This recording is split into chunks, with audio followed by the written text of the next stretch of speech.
ನಮಸ್ಕಾರ ಗೆಳೆಯರೇ. ಸನ್ರೈಸ್ ಹೈದರಾಬಾದ್ ಮಾಲಿಕೆ ಕಾವ್ಯ ಮರಾನ್ ಅಂದ್ರೆ ಕ್ರಿಕೆಟ್ ಲೋಕದಲ್ಲಿ ಸಖತ್ ಕ್ರೇಜ್. ಆದ್ರೆ ಈಗ ಅದೇ ಕಾವ್ಯ ಮರಾನ್ ಅವರು ಮಾಡಿರೋ ಕೆಲಸ ಇಡೀ ಸನ್ರೈಸ್ ಫ್ರಾಂಚೈಸಿಯನ್ನೇ ಸಂಕಷ್ಟಕ್ಕೆ ತಳ್ಳಿದೆ. ಭಾರತ ಮತ್ತು ಪಾಕಿಸ್ತಾನ ನಡುವೆ ಕ್ರಿಕೆಟ್ ಸಂಬಂಧ ಹೇಗಿದೆ ಅಂತ ನಮಗೆಲ್ಲ ಗೊತ್ತು. ಹೀಗಿರುವಾಗ ಕಾವ್ಯ ಮರಾನ್ ಅವರು ಪಾಕಿಸ್ತಾನ್ ತಂಡದ ಆಟಗಾರರನ್ನ ಖರೀದಿ ಮಾಡಿ ದೊಡ್ಡ ವಿವಾದ ಮೈ ಮೇಲೆ ಎಳ್ಕೊಂಡಿದ್ದಾರೆ ಅಂತ ಹೇಳ್ಬೋದು. ಇದರ ಬೆನ್ನಲ್ಲೇ ತಂಡದ ಅಧಿಕೃತ ಟ್ವೀಟ್ ಖಾತೆಯನ್ನು ಕೂಡ ಬ್ಯಾನ್ ಮಾಡಲಾಗಿದೆ. ಅಸಲಿಗೆ ಕಾವ್ಯ ಮರಾನ್ ಆ ಪಾಕಿಸ್ತಾನ ಆಟಗಾರರನ್ನ ತೆಗೆದುಕೊಂಡಿದ್ದು ಏಕೆ? ಭಾರತೀಯ ಫ್ಯಾನ್ ಸಿಟ್ಟಾಗಿದ್ದೇಕೆ? ಅಸಲಿಗೆ ಕಾರಣ ಆದ್ರೂ ಏನು? ಕಂಪ್ಲೀಟ್ ಸ್ಟೋರಿ ನೋಡೋಣ ಬನ್ನಿ.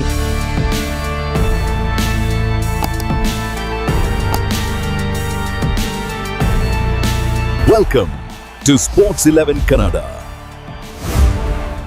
ವಿಷಯ ಏನಪ್ಪಾ ಅಂದ್ರೆ ಇಂಗ್ಲೆಂಡ್ ನಲ್ಲಿ ನಡೀತಿರೋ ದಿ 100 ಲೀಗ್ ಆಕ್ಷನ್ ಮೊನ್ನೆ ಅಂದ್ರೆ 12 ಮಾರ್ಚ್ ರಾತ್ರಿ ನಡೆದಿತ್ತು. ಕಾವ್ಯ ಮರಾನ್ ಅವರು ಒಡೆತನದ ಸನ್ರೈಸ್ ಲೀಡ್ಸ್ ತಂಡ ಪಾಕಿಸ್ತಾನದ ಸ್ಪಿನ್ನರ್ ಅಹಮದ್ ಬ್ರಾರ್ ಅವರನ್ನು ಬರೋಬ್ಬರಿ 2.35 ಕೋಟಿಗೆ ಖರೀದಿ ಮಾಡಿದ್ರು. Sunrise Hyderabad coach Daniel victory ಅವರೇ ಈ ತಂಡಕ್ಕೂ ಕೂಡ ಕೋಚ್ ಆಗಿದ್ರು. ಅವರೇ ಈ ಪ್ಲಾನ್ ಮಾಡಿರಬಹುದು ಅಂತ ಹೇಳ್ತಿದ್ದಾರೆ. ಆದ್ರೆ ಪಾಕ್ ಆಟಗಾರನ ಭಾರತದಲ್ಲಿ ಪಾಕಿಸ್ತಾನ ಆಟಗಾರರ ಮೇಲೆ ಕಂಪ್ಲೀಟ್ ಬ್ಯಾನ್ ಇದೆ. ಐಸಿಸಿ ಟೂರ್ನ ಹೊರತುಪಡಿಸಿ ನಾವು ಅವರ ಜೊತೆ ಯಾವುದೇ ಪಂದ್ಯವನ್ನ ಆಡುವುದಿಲ್ಲ. ಹೀಗಿರುವಾಗ ನಮ್ಮ ದೇಶದ ಒಂದು ಫ್ರಾಂಚೈಸಿ ವಿದೇಶಿ ಲೀಗ್ ನಲ್ಲೂ ಪಾಕಿಸ್ತಾನ ಆಟಗಾರರನ್ನ ಖರೀದಿ ಮಾಡುವುದು ಎಷ್ಟು ಸರಿ ಅನ್ನೋದು ನಮ್ಮ ಭಾರತೀಯ ಅಭಿಮಾನಿಗಳ ಅಭಿಪ್ರಾಯ. ಸಾವಿರಾರು ಜನ ಈ ಖಾತೆಯನ್ನ ರಿಪೋರ್ಟ್ ಮಾಡಿದಕ್ಕೆ ಟ್ವಿಟರ್ ಈ ಕಠಿಣ ಕ್ರಮ ತಗೊಂಡಿದೆ ಅಂತ ಊಹಿಸಲಾಗಿದೆ. ಈ ಒಂದು ನಿರ್ಧಾರ ಈಗ IPL ತಂಡವಾದ ಸನ್ರೈಸ್ ಹೈದರಾಬಾದ್ ಮೇಲೆ ಪ್ರಭಾವ ಬೀರ್ತಿದೆ ಅಂತ ಹೇಳ್ಬೋದು. ಭಾರತದಲ್ಲಿ ಸನ್ರೈಸ್ ಹೈದರಾಬಾದ್ ದೊಡ್ಡ ಫ್ಯಾನ್ ಬೇಸ್ ಇದೆ. ಆದ್ರೆ ಈಗ ನಮಗೆ ಈ ತಂಡ ಬೇಡ ಅಂತ ನಮ್ಮ ಫ್ಯಾನ್ ಟ್ರೆಂಡ್ ಮಾಡ್ತಾ ಇದ್ದಾರೆ. ಇಷ್ಟೆಲ್ಲ ವಿರೋಧ ವ್ಯಕ್ತವಾದ ಮೇಲೆ ಕಾವ್ಯ ಮರಾನ್ ಆ ಪಾಕಿಸ್ತಾನ ಸ್ಪಿನ್ನರ್ ಅನ್ನ